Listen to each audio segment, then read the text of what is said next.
श्री सद्गुरु साई नाथाय नमः।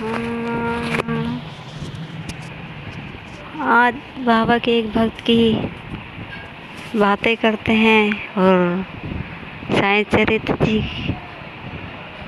पाठ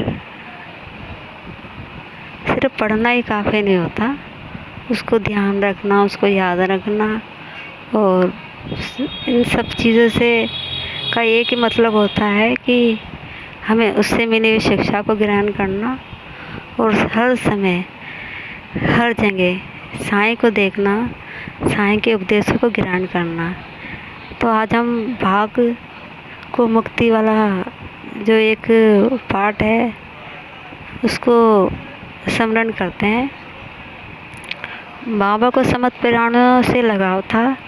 एक बार बाबा की कीर्ति सुनकर 3 दरवेश बीमार बाघ को जंजीरों से बांधकर द्वारका माई बाबा के पास लाए। बाबा की आज्ञा से बाघ को बाबा के सामने लाया गया, मगर उसने सामने आते ही अपनी पूंछ 3 बार जमीन पर पटकी, बाबा को निहारा और प्राण त्याग दिए।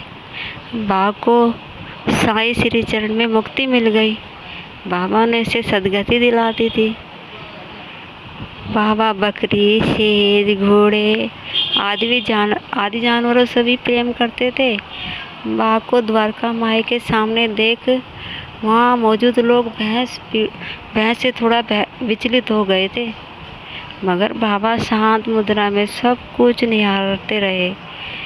मान्यता है कि साधु या संत की नज़र के सामने प्राण त्यागना पुण्य होता है और प्राण छोड़ने वाला समस्त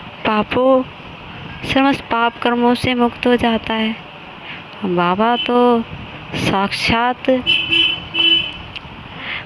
साक्षात ईश्वर के अवतार हैं और सदा रहेंगे।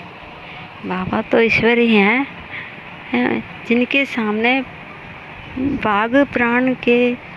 बीमार बाघ के अंतिम सांस ली।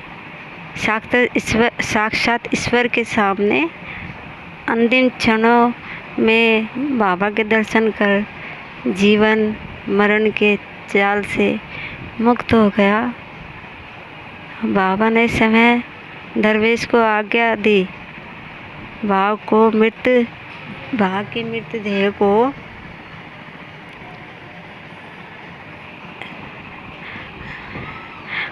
की मृतदेह को द्वारका माई के निकट शंकर जी के मंदिर के सामने नदी के पास गाड़ने का संकेत दिया।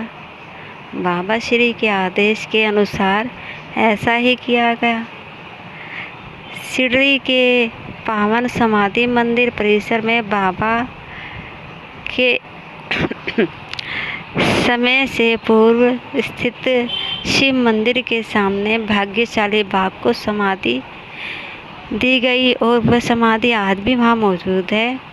स्थान को देख रेख के लिए साईं बाबा संस्था ट्रस्ट में करता है, जिसकी देखभाल में साईं बाबा ट्रस्ट करता है। तो बात वही है, हम लोग जो हर समय बंधन में बंधे हुए हैं, मोह माया के बंधन से। वैसे ये मोह माया भी भगवान की ही बनाई हुई है, लेकिन उसकी लीला वो जाने, हम क्या जाने। पर उसने हमें इस साईं चरित्र दिया ना, वो हमें हर तरह की समस्या का हल देता है और हर तरह का ज्ञान देता है। तो हमें साईं चरित्र पढ़ना चाहिए, इससे हमें बहुत ज्ञान मिलेगा और हमारी हर चिंता, हर कष्ट दूर होता है। अब ये मैं यहीं पे विराम देती हूँ अपनी वाणी को। अगर आप सबको पसंद आए तो प्लीज़ लाइक कीजिए, शेयर कीजिए और सब्सक्राइब कीजिए। थोड़ी बीमारी के कारण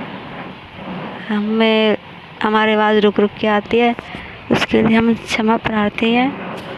आप सबके लिए